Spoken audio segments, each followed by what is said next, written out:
I'm not expecting The other much thing today. to keep in mind, Sean, about the camera switching. So if you do have someone from the public that approaches the podium, you'll need to switch it. So let's And just. 2 is podium and 1 is commissioners. I believe so. All right, you're currently live.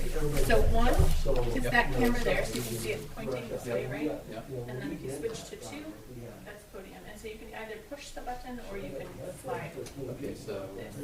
So 2, okay, so just 2. yeah. 2 is podium. Okay. There it goes. So if you have someone from the public approach the podium, Yep, yep. then you just switch, and then if they sit Push down, one then in. Oh, you just flipped it. Either way. Okay. you can slide it or slide it. So Awesome. you're live. It's recording. I'm moving. I guess we're live. Nobody else is gonna. Dwight said he was not gonna make it. Funny how that works. We got a message from him right So at maybe I'll ask that question. the minutes, so. If they need it ahead of time for the engineering part, I thought. So we may not have a quorum, huh? Hi. Oh, there's Leota. See you. So we need to go in.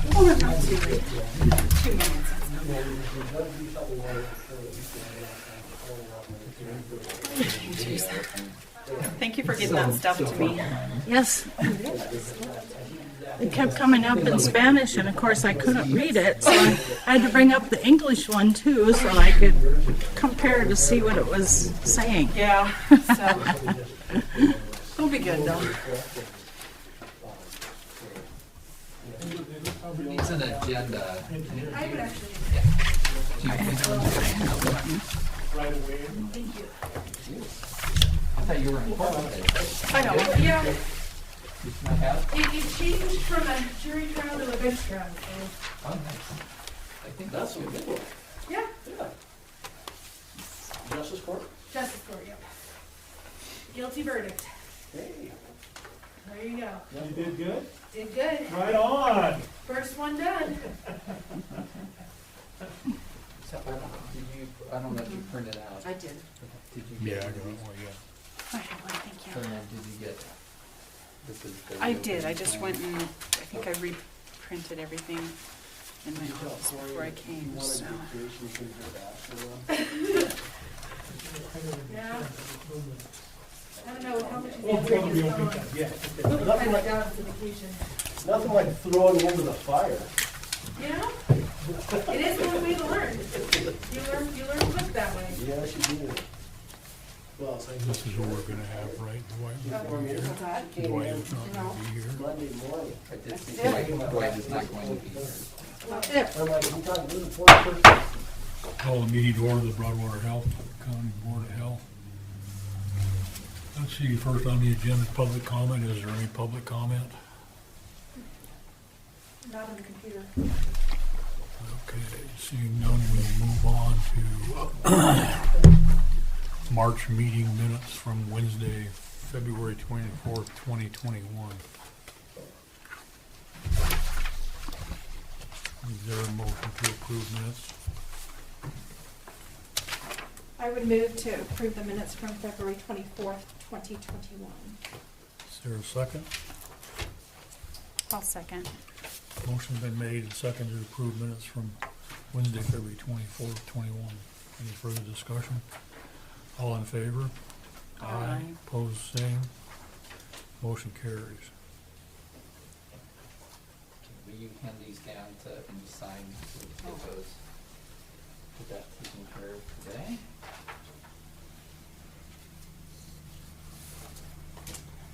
And you'll have to excuse me, I didn't get the March meeting minutes done. I don't have admin help right now, so I didn't type them up, so we'll get them. Hopefully here.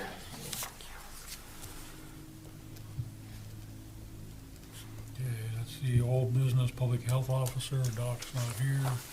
Public health nurse, COVID-19 updates. We'll do that first. So we currently have 17 cases, active cases of COVID in Broadwater County. Our total number of cases is 478. We've still only had 5 deaths. We have 455 recovered. To date, we have vaccinated 2,518 people. I think there's a typo on the first dose. I think it's 539. Fully vaccinated is 1139. And so the eligible people in Montana, according to the state, is 5,165 people. So that makes our percentage of people vaccinated at 22% in Broadwater County. It should be over 25% with the next couple clinics that we do out at the fairgrounds. There's one scheduled for April 23rd and May 6th, and then again May 21st and June 3rd. So many of the smaller counties are between 30 and 40%, so our numbers need to go up a little bit.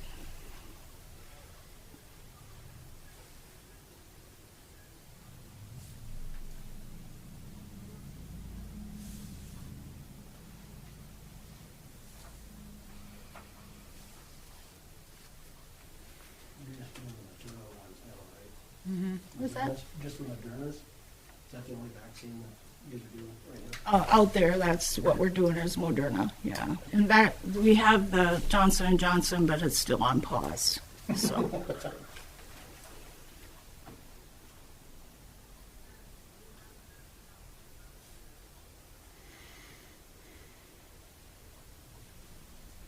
What's the percentage in the state? Pardon? What's the percentage of the state, do you know? I don't know. They just, at our last meeting, they were giving kudos to some of the smaller counties that were between 30 and 40%. And there's maybe 6 counties that are that high. And they're smaller counties, Marr County being one of them. They're at 32%. But they only have 1,307 people eligible to get the vaccine, so we have quite a bit more than that, so.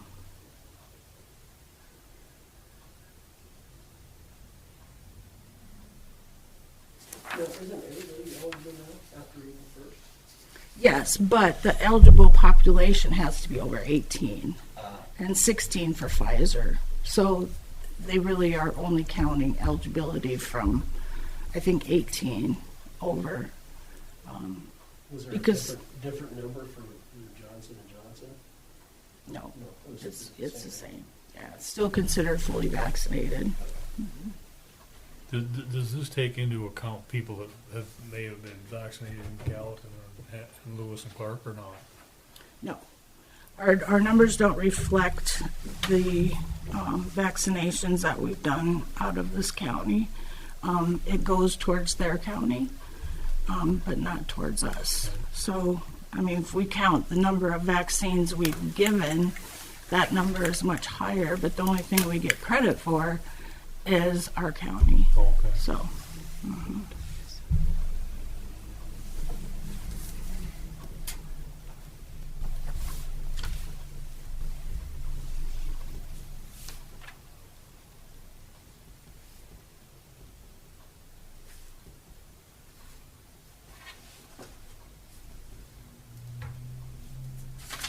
Anything else, Teresa?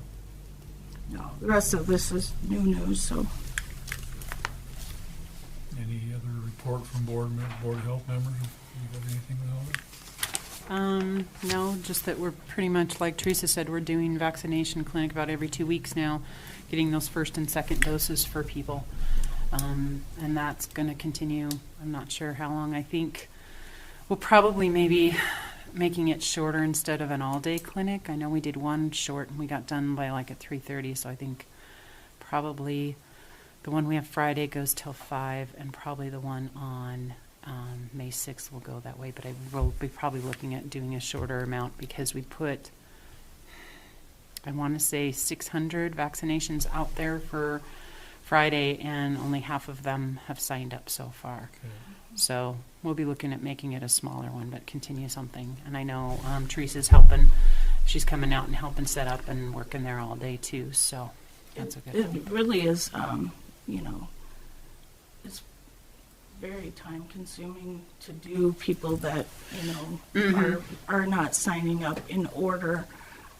Yeah, And it's a long time to stand there for 9 hours on concrete is. floor Yeah. for everybody, so, and the setup, we keep modifying it and changing it to make it fit, but it seems to be working really well. yeah. So it's we've going had nothing really, but good really well. comments from people, so. Yeah. Okay, thank you. County sanitarian. Okay, so I have the cooperative agreement that I handed out last meeting. Did I give you a cooperative agreement? This is just the agreement that we have between the Montana Department of Public Health and Human Services to do the inspections, like food inspections and the trailer park inspections. We typically sign this in like January, but we've had quorum issues and then just getting, I didn't submit it to the board in time for them to review it, so, it's pretty, it's the same cooperative agreement that we've signed in the past. I don't think there's anything new there.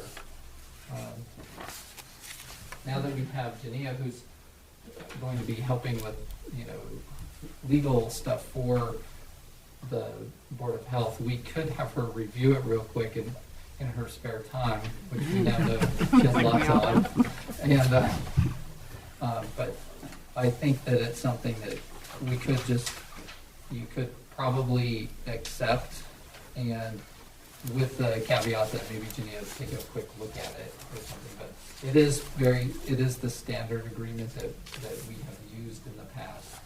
So, with that being said, I don't know that it was ever reviewed by anyone, by, you know, like the attorneys or anyone, so. Not as long as I've been here. That's the first time I've ever seen one of those agreements, so, Okay. at least in 5 years.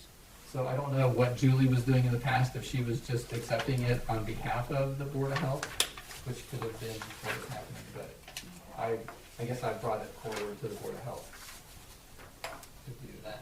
So is that like a task order? Is that written up by the state, or, I mean, I didn't print it, I just sorry. looked at it when I was in the office, but, is this like a task order agreement that you have to send to the state, or is it just in the county? So it will go back to, they will sign it as well. Oh, okay, Yeah. so it On is the a last task page, order. or close to Okay.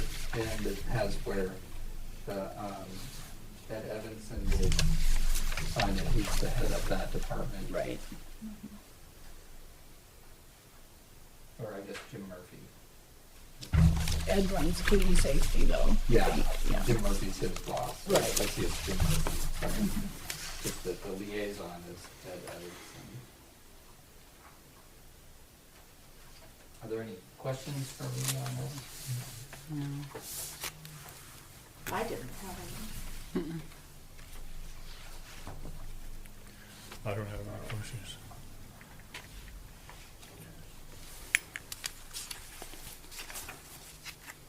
Are we comfortable moving forward with it, Sean?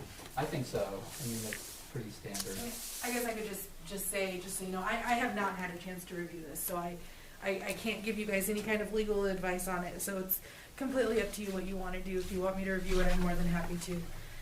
If you don't, you guys can make your decisions.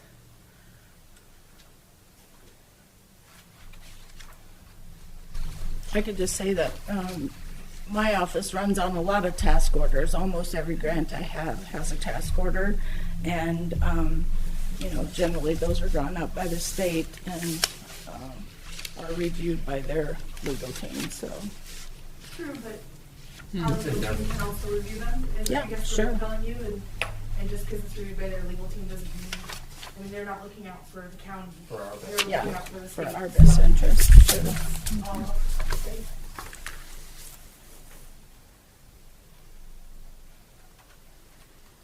Are we under any kind of a deadline here to have it signed? You know, at this point, no. I think we just, you know, I will continue to help with the food and consumer stuff. We'll have to have it signed at some point so that we'll get paid for my inspections, but I'm continuing, like, we will come up with something. I believe statutorily, we have to come up with some agreement with them to do the work, so. It's just how that, I think it'll be good to have Janelle look at it, so. Maybe we can, or you could approve it based on her, Janae's on the recommendation. condition that she agrees with that. And if not, we can bring it back. Okay. Is there a motion to approve it contingent upon Janae's review? I'll make that motion. Is there a second? I'll second that motion. Motion been made and seconded to approve the cooperative agreement of Montana Department of Public Health and Human Services and the Board of Health. Is there any further discussion? Any public comment?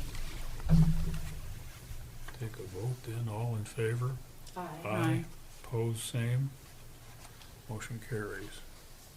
So Jenny, I believe I have that digitally, so I'll forward it on to you in a digital format. That would be good, and if you would have some time to meet with me, just to catch me up on what's going on, that would be helpful as well. Yeah. How's July sound? Of 2022. Yeah, there you go.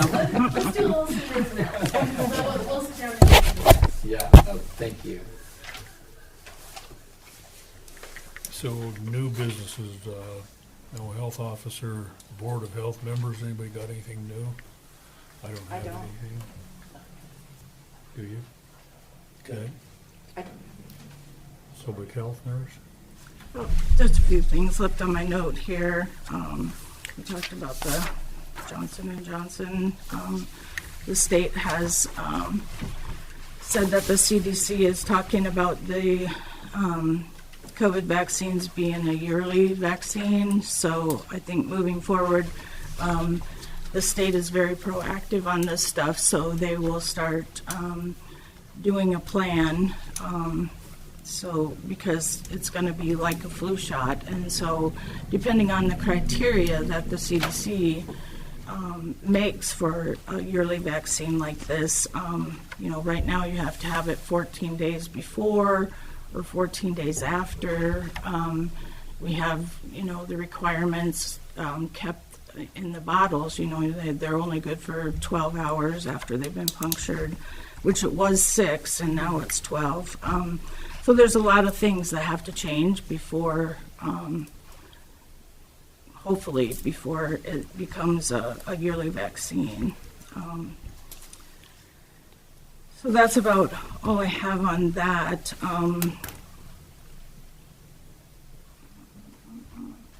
So the state lightened up our grant deliverables for the first 2 quarters of the fiscal year. The third quarter was quite a bit more time consuming, and the fourth quarter I looked at, and we are having, now we're doing our grant task orders because they'll be due again in July. And there's just a lot of stuff that the CDC kind of let go, and now they're wanting to make sure we get it all done by the end of the year. So a lot of work to do on those. We have 3 deaths to investigate for our FICMR grant. That is a fetal infant child maternal mortality review. They take an enormous amount of time, just an incredible amount of time. And unfortunately, I'm the only one that's trained to do them, and we have 3 of them. We have to do the deaths that are in our county, whether they're our residents or not.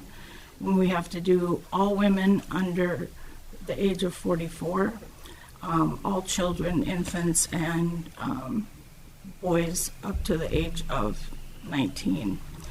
So if anybody just passes through our county, has a car accident, and dies, it's on us to do that investigation. And what we do is we have a tri-county team, and then we decide if the accident or the death was preventable or not preventable. And from that, we try to implement measures to make it better. So I didn't know if a lot of you are even familiar with FICMER, but it's part of the MCH grant. It's very little money for a lot of work. But on the good side of that, the MCH grant does allow us to do a prevention activity, and we are going to do the bike rodeo, safety rodeo in June. I've partnered up with the Rotary Club and a bunch of moms in town. Planning to have that the first part of June out at the track, which is the old Broadwater Ford. So we're going to have obstacle course, maybe car seat safety check and stuff like that, and that all is part of the MCH grant deliverables for me. So fortunately, we have a lot of really great people in this town who come together, for stuff like this. So we had our first meeting Monday night at 6:30, and we'll continue to have meetings until we have the event. We also have Child Care Connections from Helena coming, and they provide helmets to each child that comes. They fit them to make sure that they have the right size helmet. So we do a lot of giveaways, giveaway bikes and door prizes, and so the people that are helping with that are trying to get donations and other people to help with the project. So that's just had our first meeting, so there's a lot more to come on that. So let's see. So the last really good piece of good news is that we just found out, it's not set in stone, but the state is going to give us approximately $83,000 for vaccine administration and COVID-19 investigation and contact tracing. And we have to have, out of that, we have to have a half to a full-time employee. And there will be deliverables for that, but we're doing it anyway. So the fortunate thing is that they're going to pass down some of the federal money to the local jurisdictions to be able to provide the services that we already do. So like I said, the number isn't set in stone, but it was like $15,000 for vaccine administration and $69,000 for communicable disease. So we'll be hearing more about that. We'll have task orders and everything to sign on that as well. So that's all the news I have right now. So if they're gonna do those COVID shots yearly, will that be a 2-shot deal still, or will it be a 1-shot? They're thinking it'll just be one. Okay. It'll just be a booster. Mm-hmm.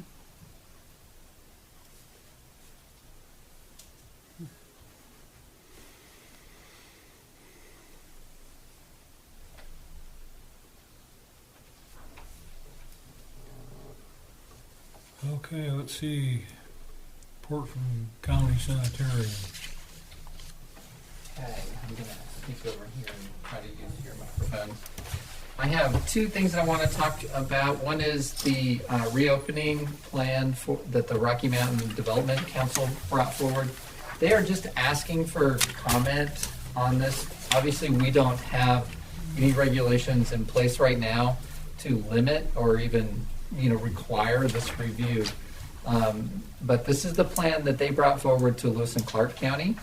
And so I think it was fairly straightforward for them to bring it to us. And after reviewing it, it seems like a reasonable plan and pretty straightforward.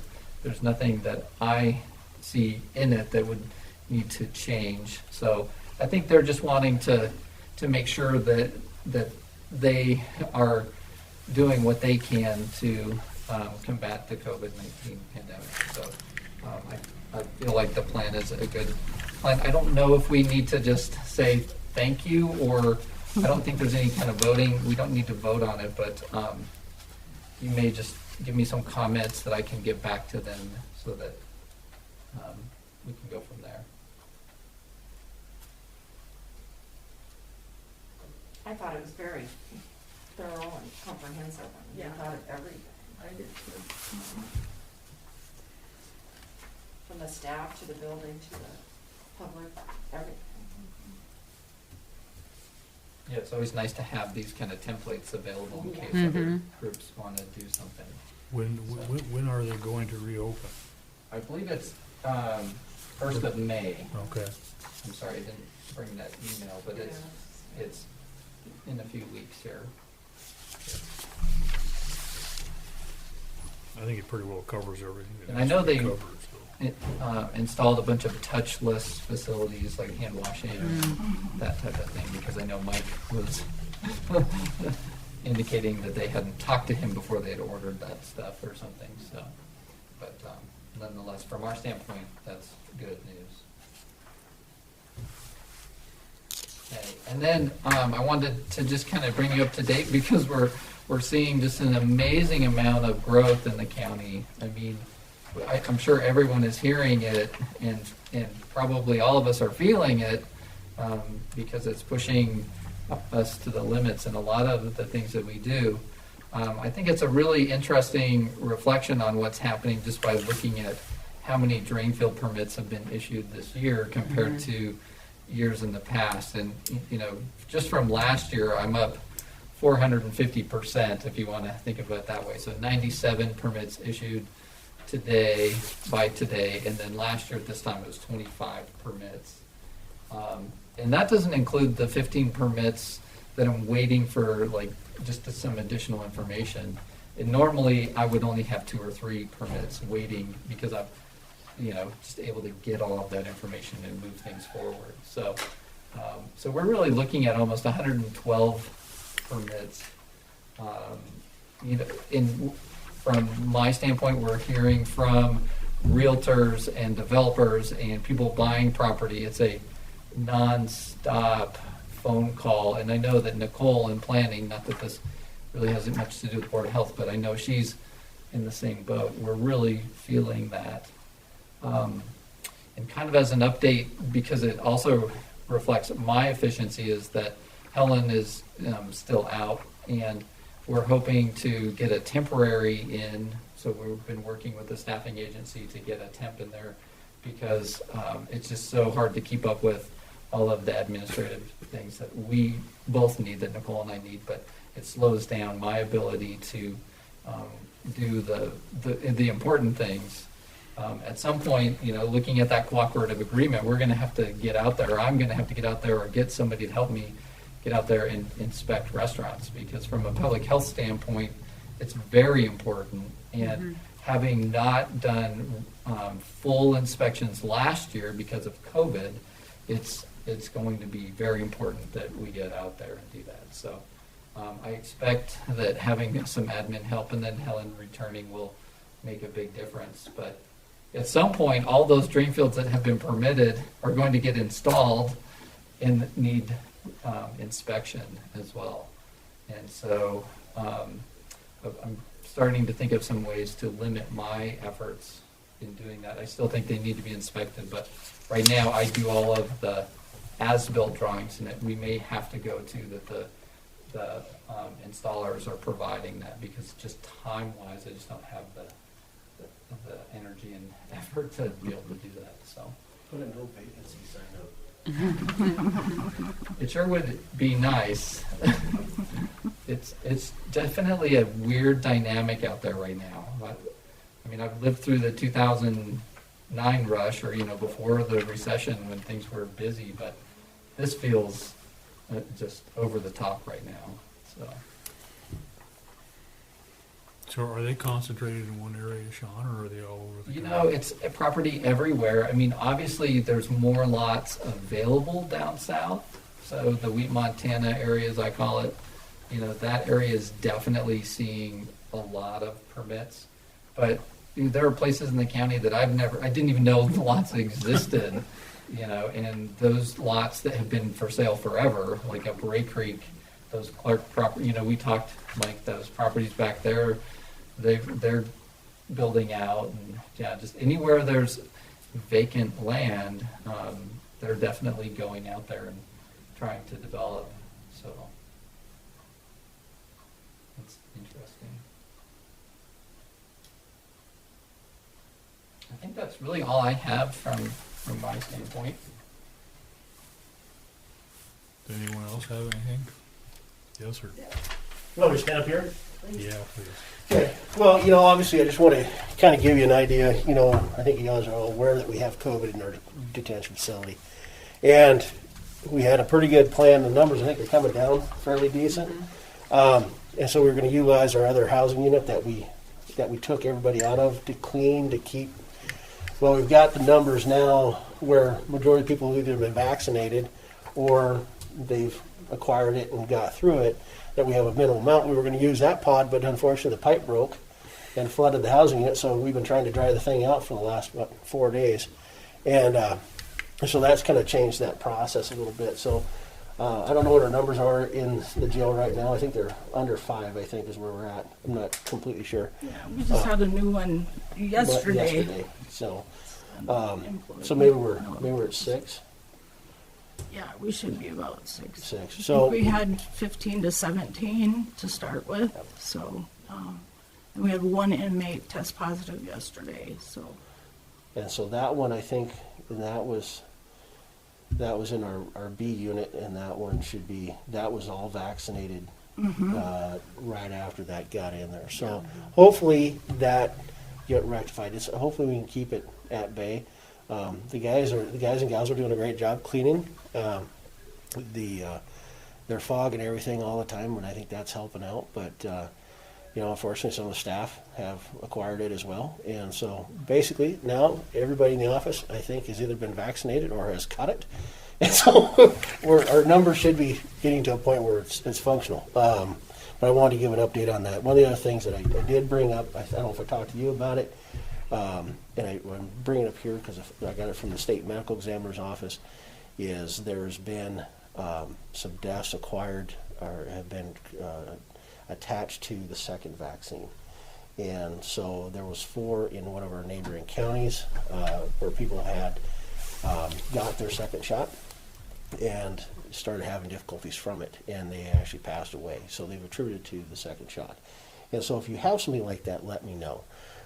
Because that's something that the state medical examiners are looking at, if there's somebody who does have that. And it appears it's happening within the first 2 days of being vaccinated, getting their second shot. So that's just one of those things that I wanted to bring up, so I can relay that over to the MEs and see what they say. But it's not just a Montana problem. It's been an international problem. It's been a nationwide problem. And so I just got that here a couple weeks ago, and I just haven't had a chance to really sit down and talk to anybody about it. But I think that was all I had in regards to what's going on with the jail and the staff. So, any questions for me? Perfect. I will sit down. Thank you, Wes. Any other reports? Nothing? Okay, if not, we will adjourn at 1:33.